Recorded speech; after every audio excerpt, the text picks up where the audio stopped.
Hey everybody, and welcome to Rabbit's Ramblings, podcast 344.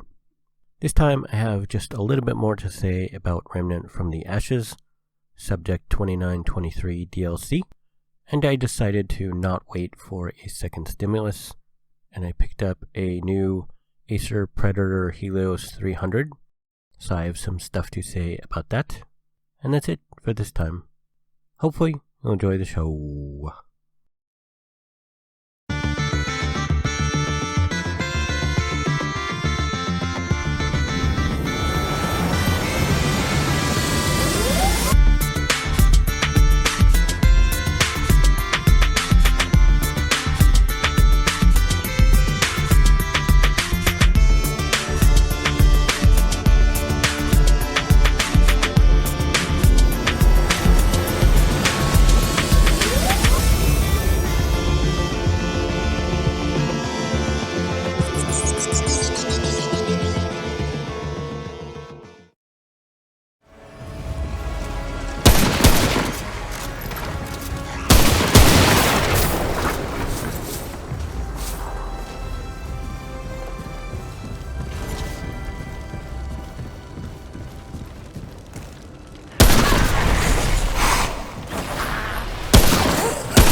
I have completed the quest line for Subject 2923 in about 8 hours, I would guess. And it was set on hard, as my character had like 175 hours when I started it. Because I'm sort of a completionist, so I'm going through and doing all the things and trying to get, all the stuff with one character. But you can start the DLC with a brand new character who hadn't played any of the other content at all before, and it will be just fine. It might be a little bit confusing if you yourself have not played through the base game, as this continues off of the lore that was set up in the base game, so it's sort of a continuation. Though knowing the lore is not critical at all, really, for understanding the DLC. It will probably take people between 6 and 10 hours, depending on the difficulty setting they use and the experience and gear on their character. There is still tons for me to find and collect in the DLC. There's not really much new to say that I didn't say before, at least from what I recall. I think it did just a very brief mention of it. But it basically is adding more great content on top of what is already a great game. So it's pretty much more of the same. Since there are new bosses, it is adding new weapons and new mods. And so far, I've also found at least 10 new talents. I don't know how many there are total. I do know that they said they kicked up the skill total to an even 1,000. I think I'm probably in the 800s now, though, so I might have them all. But you can always look that up on the wiki if you're really curious. I would say, though, if you weren't really into Remnant from the Ashes before, it likely won't add anything new to change your mind, since, like I said, it is basically more of the same great game as before. However, at $10, it is a really great price, and I highly recommend it for anyone who enjoyed the base game. It really can't be beaten for that.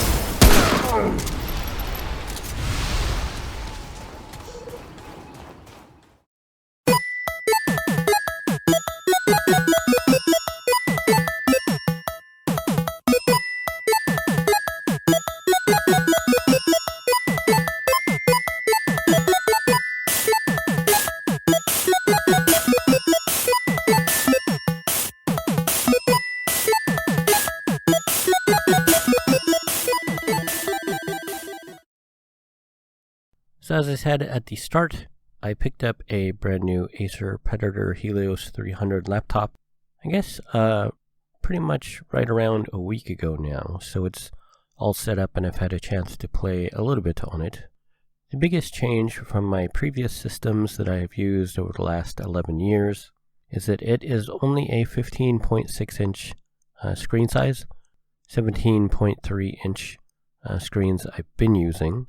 I believe it is supposed to have a 17.3 inch model coming out, if you want to wait for that. But I've been using it basically at the same distance from my eyes as the older systems. And I think this is because the higher pixel density, since it's a smaller screen, makes the image feel a little bit sharper. And so I think my eyes are sort of tricked into thinking that it doesn't really need to be closer because it is, sharper and easier to see. It is a noticeably smaller screen, but when I'm playing and doing stuff, I really don't notice. And to my surprise, even though I have older eyes and I do, some things that involve UI and extra stuff around the borders of the screen that take up real estate, I was kind of expecting it to bother me, but actually the 15-inch size doesn't really bother me. It's actually pretty okay, and in most games that are pretty much not my MMO, it really isn't that noticeable of a difference. The new Acer Predator has a solid screen at 144 Hz refresh speed, so it's really fast. Not as fast as the faster ones right now. There are 240 Hz screens and 300 Hz screens coming out. Those are a decent amount more expensive though. This does also have high color accuracy. It's not the total best accuracy, but again, screens with better color accuracy are also quite a bit more expensive. It's not really a small price tag. And I would argue even if you want, the most accurate color screen, you'll probably just want to do something like set up, a regular desktop monitor and, outsource to that to get, a bigger screen that's much more color accurate for that same price difference. Unless, you 100% need to be mobile. Some reviews and some reviewers say there's too much backlight bleed, but I'm fine with it, as I've had laptops over the last 11 years, so I might be more used to it than other people who might be coming from a desktop system. I don't think it's too bad of backlight bleed. There is some, of course, but I haven't seen, any other laptops where that isn't the case. But I haven't also had, amazing laptops to compare to. And again, typically screens which that isn't an issue on are, considerably more expensive. My model has an RTX 2060, and I was worried that might feel a little bit weaker running more demanding games, which admittedly I haven't run any super demanding games, but it changed Remnant to running on Ultra, and it was running super fast.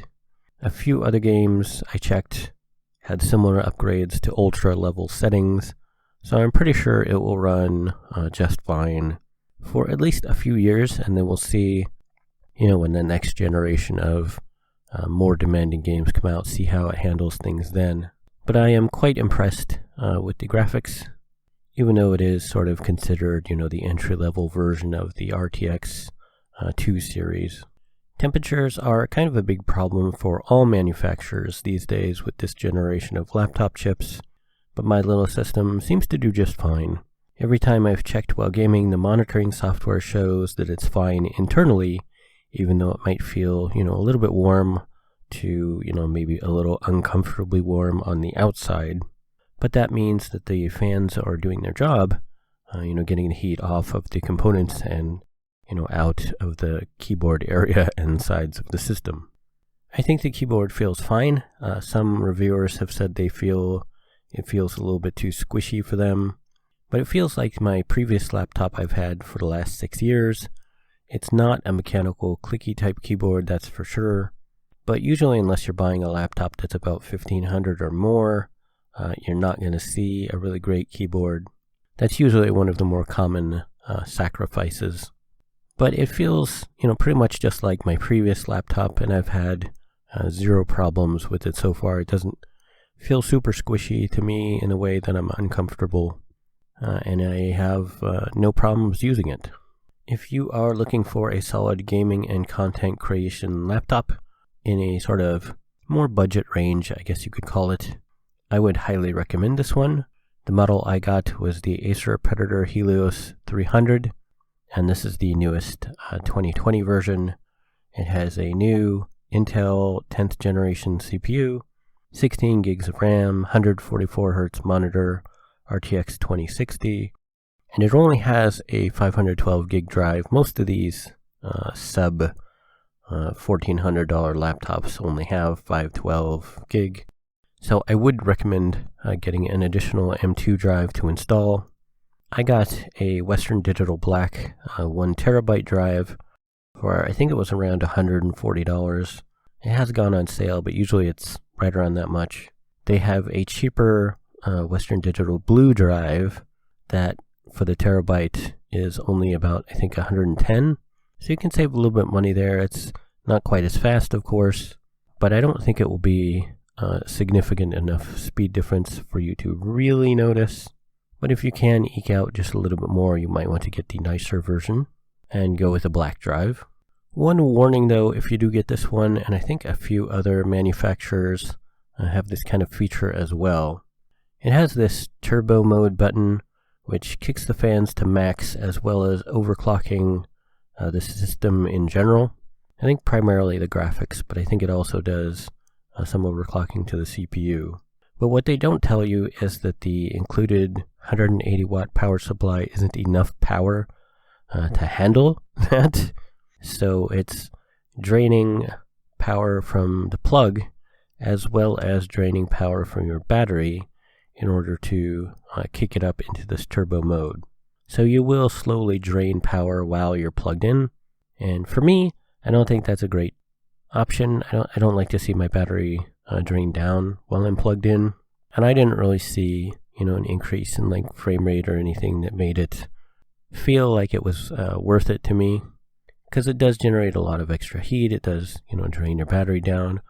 Although supposedly it's a really slow drain and it will stop draining at 40%. It won't use more than that. I don't know, to me, I just left it on the base settings pretty much all the time. Lately, the temperature, when I was playing a few times, was pushing probably, I guess, 85 to 90 degrees in ambient temperature, so I did kick the fans up to high, because there is a button in the software where you can tell to put the fans in like the super fastest fan mode, which puts them ridiculously loud. But like I said, the software showed it was never running, too hot in terms of overall temperature. So I think it's just fine. And I'm planning on just, leaving it at default settings and automatic fans and just, maybe I'll occasionally check in and see if the temperature is okay. But every time I've checked, it's well within tolerable range. And that's it sort of for my review of the Acer Predator Helios 300. Like I said, I like it quite a bit. For $1,200, I think it was a really good deal. Of course, it would be nice to be cheaper, because there are some competitors out there that, offer you better things for slightly more money. But I think really, since this is a really good monitor, as well as very solid parts, I think it's a really good choice for the money. From the newsroom.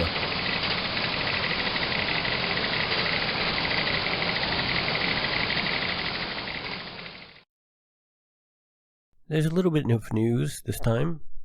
The Xbox Series X and S have both been announced. I think it's releasing November 10th. The S is being sold at $300 and the X is $500. The difference is that the S targets 1440 resolution, and I think it's 120 FPS, whereas the X is going for 4K resolution, or supposedly higher. And I would guess higher is probably just during media watching. It's probably not during games. But at 60 FPS for 4K. So I think unless you already have a 4K screen or are planning on getting one very soon, and you're looking at these consoles, the S will probably be the much better deal. Even though I know probably most people tend to keep consoles for at least 5 years. And it is, kind of a long time. I would say it's probably the better deal because you can always upgrade later.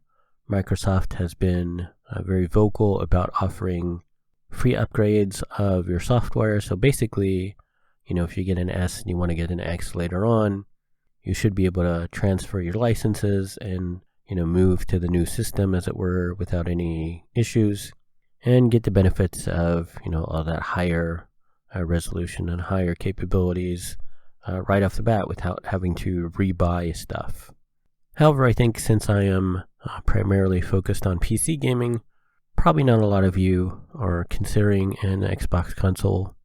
And so I would mention again, there's really no reason for a PC gamer to get one unless, you have friends on the Xbox network, because there's the PC Xbox Games Pass, which all of the Xbox exclusive games will be playable through that. So, if you have a solid gaming PC, you don't really need an Xbox console. Though I will have to say I am very tempted and curious about the controller, because the PC controller I use is pretty much ancient history. It's got a cord, which is kind of a pain in the butt, and it's an old Xbox One style controller, so it's really big and really clunky. And like I said, it's getting worn out due to its age. So I would be, very curious about maybe picking up one of the new Xbox console controllers to be able to use that. And that I would definitely see a lot of PC users getting use out of. But that's really it for the news. Ahoy there, and welcome to the treasure chest. We gather to thank those who surrendered booty to the rabbit. I'm sure we can all agree we love a little booty now and then. Ha ha ha. The following be all the rapscallions that donated their booty. We do be thanking Sean R. for the most generous birthday donations. 3 cheers for birthdays and donations. Hip hip R. Hip hip R. Hip hip R.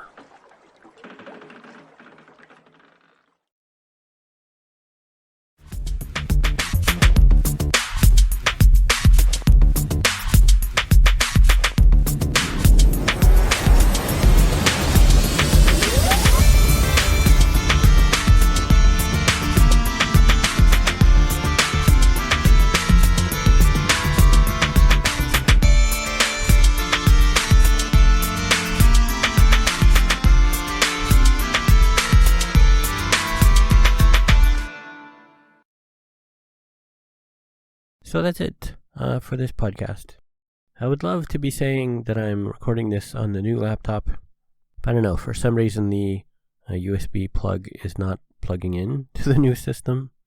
It plugs into my old system okay, but it looks like it's got this part, when you look at the plug, you're looking at the inside of it.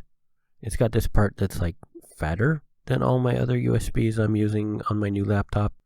So it's kind of like, is that right? It doesn't seem quite right. Maybe that's why it's not fitting. I don't know. Minor gripe, very confusing. Might need to buy a new cable for it. That would be a pain. But I'm having a super good fun time with my new laptop. My time is still limited. I'm still homeless, and thus pretty much in exile because everything is still pretty much closed. I'm going over to be outside of the library where I know there's a plug and a connection a couple times a week. I'm kind of hesitant to go over too much because there's like a gardener guy who's kind of an ass to me sometimes. So I don't want to, be too regular there or too predictable. I might consider putting this into a video format. I have had a few people request that a few times. Now that I have my new laptop, I can record gameplay, so that is an option. But like I said, with everything so limited, I'm lucky to get an hour or two with my laptop a night. So I really don't know how much time I would have to do such a thing. Editing alone would probably be, a couple hours, not even counting gathering footage, etc. So I may do it, I may not. If I do, it probably would be at least a couple weeks behind the audio version. But we'll see. Maybe that's something to consider doing. I don't know what I'll talk about next time, but with a new laptop and the potential to play any game, who knows? Maybe I'll find a way to get some new games. Next podcast will be, I expect, in 3 weeks, as usual. So I guess we'll see. I don't really have anything new except for Remnant, which I talked about just now. But I hope everybody out there is staying safe. Be at home, with your loved ones as much as you can. And hopefully we'll see everybody next time. Okay, thanks, bye.